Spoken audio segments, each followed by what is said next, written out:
Going live on my Facebook. And here we are. We are Ta-da! live. We're back, we're back, we're back, we're back. It must be Wednesday at 1. I'm pulling out my beatbox skills. Hello, everybody. Hi, everybody.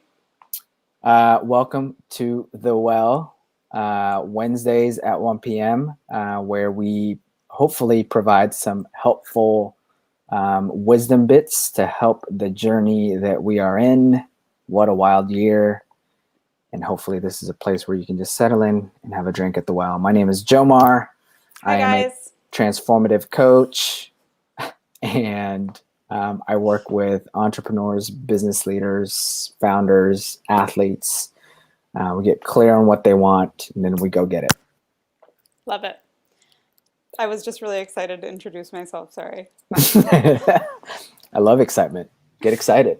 Hi, guys. I'm Emily. Hopefully, you've joined us before watching The Well. And if you haven't, welcome if this is your first time. This is a fun place where you get to enjoy some hopefully useful conversations that Jomar and I have about random topics that we know have can support us in our life and our coaching practices with our friends and family. And today's topic is intuition. Intuition. Hmm. I think before we even try to get into it, what's important to call out, and we don't practice this, by the way, so we just jump in. Sorry.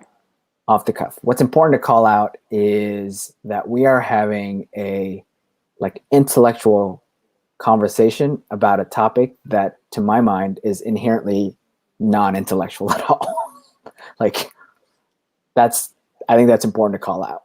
So I'm going to start with that, and then I think I want to let you vamp, Em. What do you think? Well, that's a beautiful segue to what my share is around intuition. Yeah. So one of the ways that I identify intuition is through a term I like to use called body wisdom, right? So again, we are verbalizing and intellectualizing what's actually an experience, right? So intuition is something that we experience. It's not something that we necessarily, we can talk about it. We're doing that right now. But as we are in the practice of using our intuition, as we are in the practice of cultivating our intuition, we're talking about a sentient experience. It's something that you feel. It's something that occurs in your being, not in something that you are doing, right? There may be some actions that arise out of having intuition, which would be a doing, and intuition itself is a very sentient experience. So I invite everybody to just be open as we're talking about this to be a little bit more in their body than maybe they would on an average Wednesday afternoon watching The Well, and that is I think the foundation or a really great starting point to practice allowing your intuition to be more available to you. So intuition is something that is available to all of us. It's something that we all have. And it's kind of like one of those things that if you don't use it, you lose it. And you'll never really lose it. You're just going to be out of practice with it. And I truly believe that one of the most powerful ways that we allow our intuition to be more available to us is through stillness, is through allowing our being to listen, right? Intuition can also show up as an affirmation through synchronicity that happens in your life, I believe. I preface this by saying this is all just my own personal belief and experience, and it may look different for you. But this is how I, experience intuition, how I'm in a relationship with intuition. I can typically feel something, whether it's, right or wrong. I can typically feel that living in my body somewhere. And I know that if I go against that, it's usually it usually takes me down a road of pain and suffering. Mhm. And when I follow my intuition, it's usually guiding me to a more fuller expression of my life experience, my life purpose, my joy, my fulfillment, my happiness. Because I think, that's what life wants for us, right? I think I've said it before on here, but I'll say it again. Hey, Sabrina, is that life left alone takes care of itself, right? The idea of life is to be the fullest expression of who you are. And your intuition is a tool that guides you to being that fullest expression. And we cultivate our intuition again through stillness, through listening, through, what one friend of mine calls like two-way prayer, or we might say two-way communication with the universe or spirit or whatever you want to call that energy that is more powerful than you, that is, greater than you are. So I could keep going and going and going, but let's hear you vamp, Mr. Gomez. What's your take on intuition? Yeah, I love what you said when you say body wisdom. There's an inner insight. There's a deep knowing beyond intellect that we have. And I'm wired in a way where I do live in my head. Hi, Odette. Hi, Odette. I live in my head, really rational planner, like to logically line things up. And intuition living is sort of the complete antithesis of that. Living here means, playing out outcomes, super outcomes oriented. Intuition, being navigated and guided by intuition, has a transrational relationship to outcomes. It's nudging towards a certain direction without the promise of outcome. The promise is expansion, as you said. The outcomes might look messy at first. Actually, a lot of times it might look inexplicable. You might be mad, you might be angry, it might be things that, but it's always this like tapping into this inner gut, inner sense that we're born with. What that looks like, it's funny. Like if you look at intuition, a lot of the early psychologists, Carl Jung, they define intuition still from this lens of how it relates to thinking and into the thinking mind. So they'll say like an irrational function or an irrational intellectual process, right? They're still like kind of living here, and it's only up until recently where we're waking up to the fact that intuition is not up here. It's a body-based energy, trans-rational experience. Mm-hmm. So let me give an example. This might be helpful. I was at a dance concert one night watching my wife's a dance teacher, and there was some drama happening because it was the last dance of the year and her seniors were having trouble reconciling with it. And I barely had heard that this was happening, and I'd gotten close with one of her dancers. And in that moment, as soon as I heard it, at this point, I'd been doing a lot of breath work, I would say, right? This was already part of my practices, like just get into your body, don't listen to the intellect. But as soon as I heard it, my feet got really hot. My feet got really hot, and I heard a rumbling in my tummy. And then it was just like get up and go downstairs kind of thing. And then I realized as soon as I felt that, I started to rationalize myself. I got in my head. I was like, no, what if you're interrupting? No, what if I started to play stories out, and then I was like, if I'm going to do this, I just need to there's no outcome that I'm going for here. I'm just being nudged to go downstairs. And so sure enough, I was like, I'm going to go downstairs. So I go downstairs, and I was like, I'm going to go find this person. And then I found this person. We talked about it, and it was the most powerful interpersonal exchange that we've had all year. This person cried on me, and this person had never been that way before. But it was surreal experiencing that in the moment, because I wasn't, for me to live in my head and rationalize and all of a sudden just kind of like abandon that and just be like, all right, I'm going to experiment with this. Right. Like, it was uncomfortable. Mm-hmm. So that's how I've experienced intuition.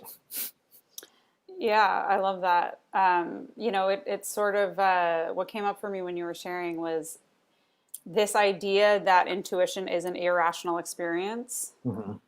That in itself and that thought process is actually what gets in the way of us Mm-hmm. cultivating our intuition, right? Mm-hmm. Mm-hmm. There's this other element to intuition that you sort of indirectly spoke to, which is this idea of being able to trust, right? Mm-hmm. To trust that, like, we have this like guiding compass inside of us that is like wants the very best for us, that has all of our lives experiences and expression and pleasure and play and fun and accomplishments. It's all living inside of us, just like asking to be expressed, experienced.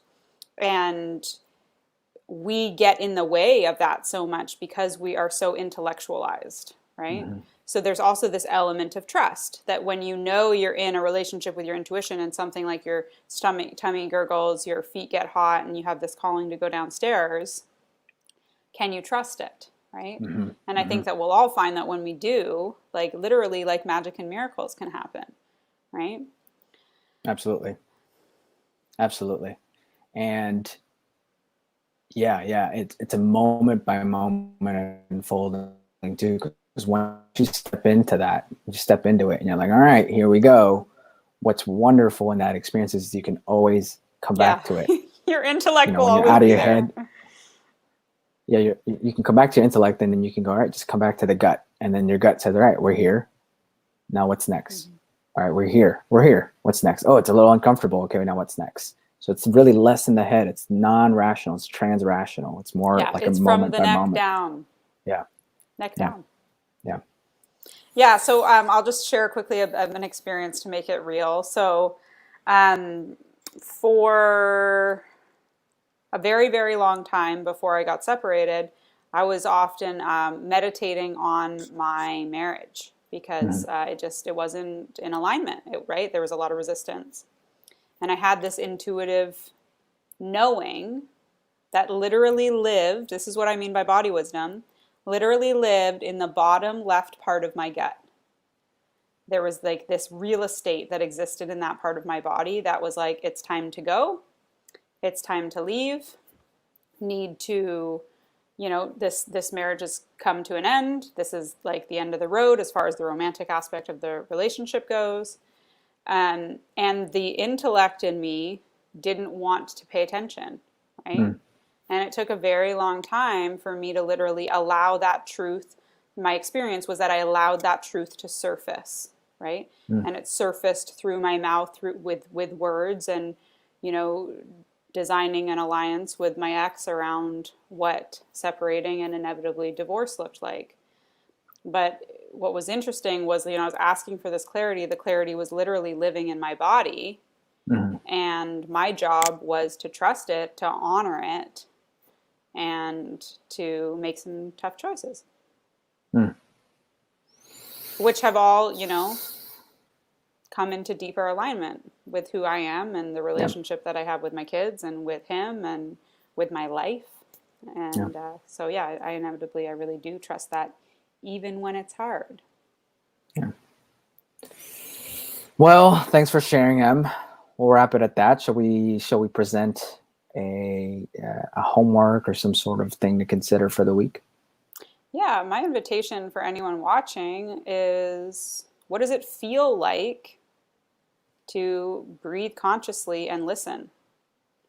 And can you practice discernment between the noise in your head versus like the guidance of your heart or your body wisdom, we might say, right?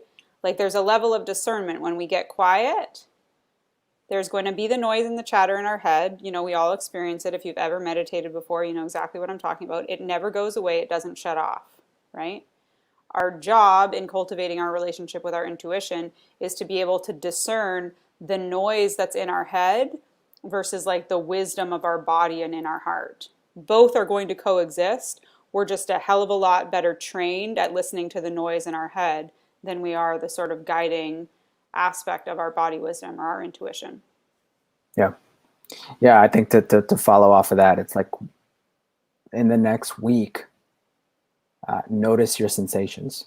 You know, as you're going about your life, as you're washing the dishes, as you're making the bed, you know, notice your sensations and really feel into them. Like feel if you're making your bed, feel the fabric on your hands, feel the feet on the floor, and just go through and feel what it feels like to be in your body. And then notice when you're running through, when you're up in your head and you're thinking about something next, just take a breath, go back into your gut, and then just come back to the moment and see what it feels like to live more in your body and more, you know, noiseless up here. Beautiful. Love it. That's it. That's it for Hope today, you enjoy folks. it. What's up, Johan? Hi, B-Nels. Thanks everybody. Thanks for watching, guys. Thanks for watching on the next replay. week. If you're Happy here on the Thanksgiving replay. for Happy Americans. Thanksgiving, America. All Our right, Thanksgiving's in October. We've already had ours. All right, bye. All right, we'll see you guys next week at 1 on Wednesday.